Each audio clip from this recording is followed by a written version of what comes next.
Bismillahirrahmanirrahim. Assalamualaikum warahmatullahi wabarakatuh. Halo teman-teman sekalian, selamat datang kembali dengan kami di channel Azril Hidayat. Dalam video yang baru ini, kami akan sampaikan satu informasi yang sangat penting bagi teman-teman yang baru saja menerima pemberitahuan dari kelulusan P3K Guru tahun 2022. Apa yang harus dilakukan setelah menerima pengumuman kelulusan?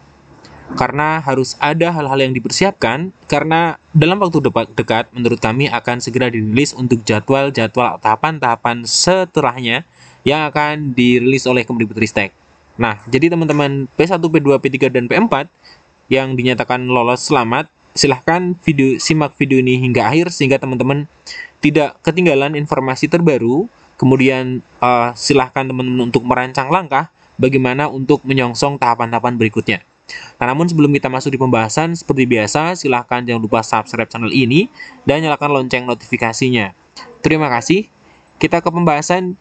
Jadi teman-teman sekalian, sudah banyak informasi terkait dengan pengumuman kelulusan ya. Banyak sudah mulai bermunculan dari setiap daerah, baik untuk daerah pemerintah kabupaten, kota, ataupun dari provinsi, sudah berbondong-bondong yang mengumumkan. Jadi teman-teman silahkan bisa dicari informasi lebih lanjut terkait dengan pengumuman di daerah teman-teman sekalian, atau lebih mudahnya silahkan bisa cross check di pengumuman akun SSCASN. Sekarang juga sudah muncul dari detail nilainya dan kemudian lokasi penempatan bagi teman-teman yang dinyatakan lolos dalam seleksi P3K tahun 2022 walaupun masih dalam masa prasangga. Nah, kemudian setelah teman-teman tersebut teman-teman mendapatkan informasi kelulusan, kemudian apa yang harus dilakukan? Sebenarnya menunggu dari jadwal yang akan dirilis oleh Kemdikbudristek. Namun teman-teman sekalian, sebenarnya sudah ada informasi terkait dengan tahapan berikutnya. Jadi setelah kelulusan tentunya nantinya akan ada masa sanggah. Setelah ada masa sanggah, kemudian jawab sanggah. Setelah jawab sanggah ya, kemudian nanti akan diumumkan hasil pasca sanggahnya. Setelah disanggah itu merupakan hasil finalnya, hasil final atau kelulusan yang sudah final. Nah, mulai step setelah itu ini sangat penting. Nah, di sini sudah ada alur tentang kelulusan SSCASN di tahun 2022, karena walaupun sekarang diumumkan tahun 2023, teman-teman masih menjadi bagian dari seleksi P3K di tahun 2022. Nah, setelah teman-teman kemudian mendapat pengumuman kelulusan, setelah login ke akun SSCASN tahun 2022, nah, ketika teman-teman kemudian nanti mengundurkan diri, maka selesai dengan mengupload ya surat pengunduran diri. Namun ketika teman-teman nanti tidak mengundurkan diri, semoga tidak, maka teman-teman akan dilanjut dengan pengisian DRH atau pengisian daftar riwayat hidup. Ini adalah alur dari kelulusan SSCASN. Alur kelulusan SSCASN yang pasti teman-teman pasti akan mengisi yang namanya pengisian daftar riwayat hidup. Jadi ini merupakan hal yang sangat penting.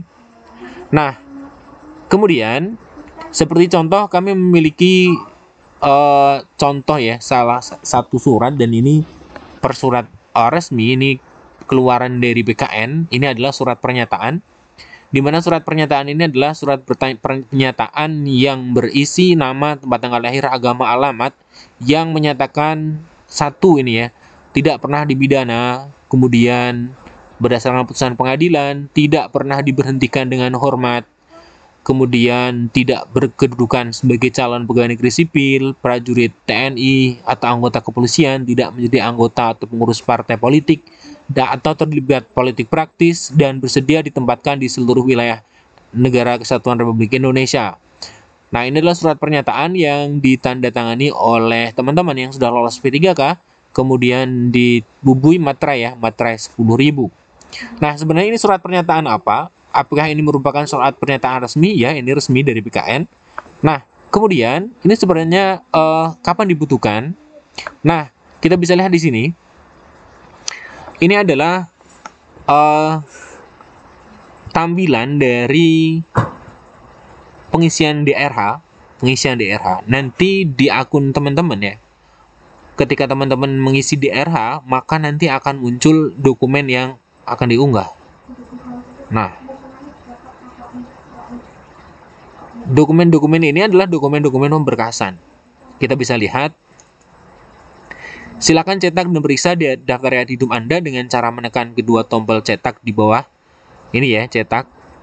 Kemudian akhiri proses pengisian DRH berwarna merah di bagian bawah halaman ini. Cetak DRH. Nah, kemudian akan muncul seperti ini. Muncul beberapa file yang harus teman-teman upload ya, teman-teman upload. Nah, kita bisa lihat.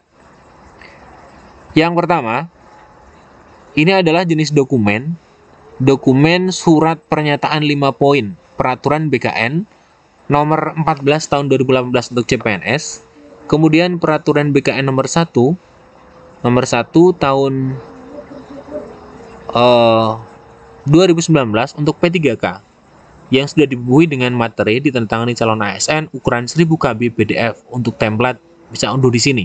Nah, ini adalah surat pernyataan tadi ya, surat pernyataan 5 poin tadi. Nah, 1, 2, 3, 4, 5. Ini memang ada, ini memang harus teman-teman persiapkan nanti. Kemudian yang kedua, file scan surat keterangan catatan kepolisian SKCK yang masih berlaku ukuran 1000 KB PDF. Nah, ini juga teman-teman persiapkan. Jadi yang pertama nanti adalah ada surat tadi ya, surat poin 5 poin. Kemudian yang kedua adalah file scan surat keterangan catatan kepolisian. Jadi teman-teman bisa unggah di sini bentuknya PDF. Kemudian yang ketiga, file scan daftar riwayat hidup yang diisi dan diunduh dari pengisian DRH pada web SSCASN yang digabung menjadi satu file PDF dan sudah dibubuhi materai serta ditandatangani oleh calon ASN ukuran 1000 KB. Nah, ini file scan daftar riwayat hidup. Jadi setelah teman-teman mengisi di SSCASN, kemudian diunduh, dibubuhi materai, ditandatangani, kemudian di-scan dan di-upload di sini, diunggah. Nah, untuk yang keempat adalah file scan bukti pengalaman kerja asli. Jika memiliki pengalaman kerja, jika memiliki. Diunggah di sini. Kemudian file scan surat keterangan tidak mengkonsumsi menggunakan narkotika, psikotropika, zat aktif lainnya yang ditandatangani oleh dokter dari unit pelayanan kesehatan pemerintah ukuran maksimal 1000 KB PDF. Ini yang kelima. Poin yang kelima. Jadi surat keterangan bebas nafsa ya, narkotika, psikotropika, prekursor dan zat aktif lainnya. Ini juga diunggah di sini. Nah, kemudian untuk poin berikutnya adalah file scan surat keterangan sehat.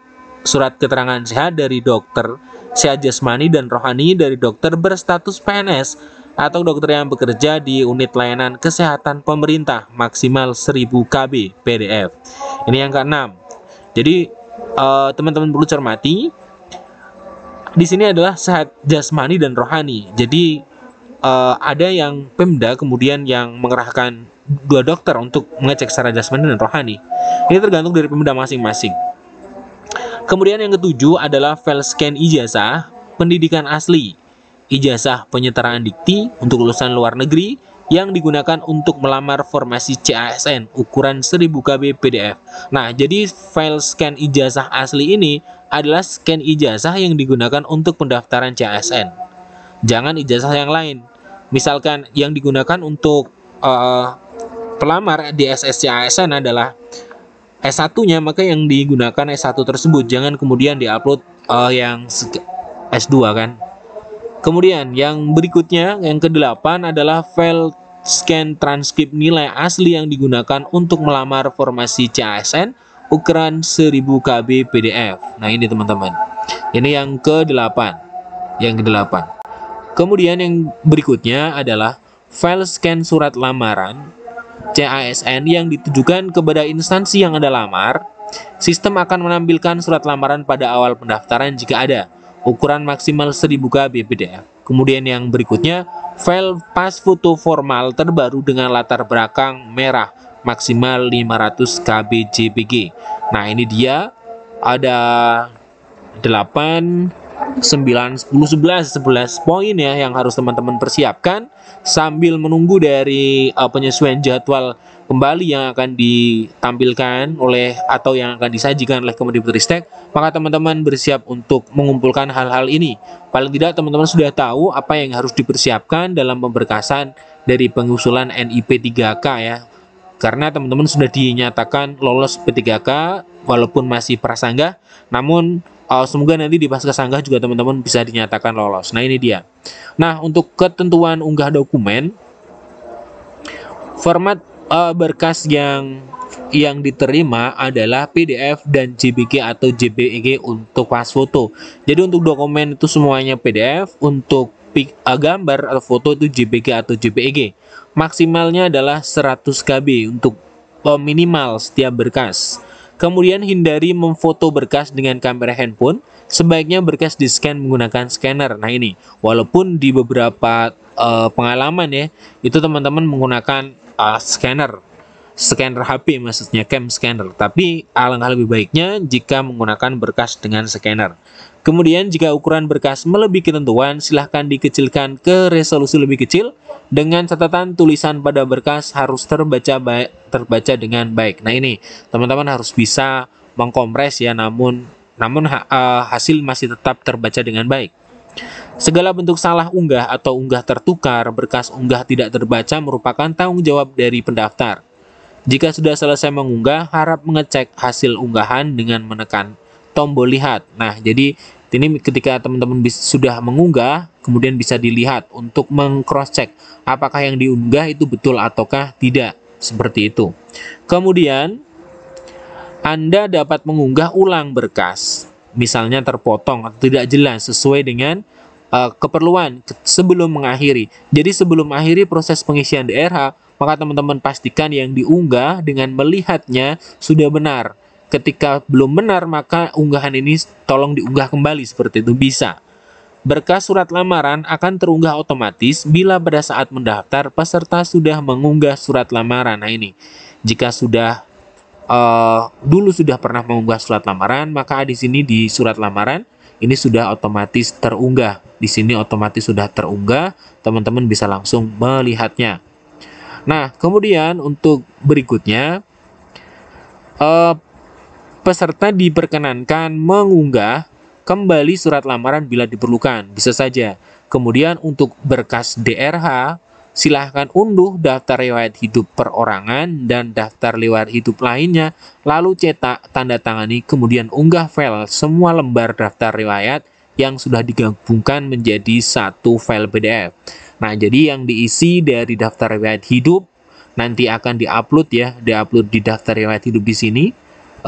File scan tadi ya DRH ini di poin yang ketiga ini, maka teman-teman pastikan semuanya telah terscan, sudah ditandatangani, sudah dibubui materai, tanda tangan dan materai, kemudian diunggah di situ. Nah, setelah semuanya itu bisa dipastikan benar, maka teman-teman bisa akhiri proses pengisian DRH ya. Maka setelah itu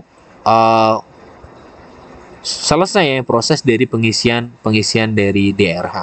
Nah, ini teman-teman informasi yang krusial menurut kami. Silahkan bisa dipersiapkan bagi teman-teman yang sudah dinyatakan lolos seleksi P3K tahun 2022, tidak ada salahnya.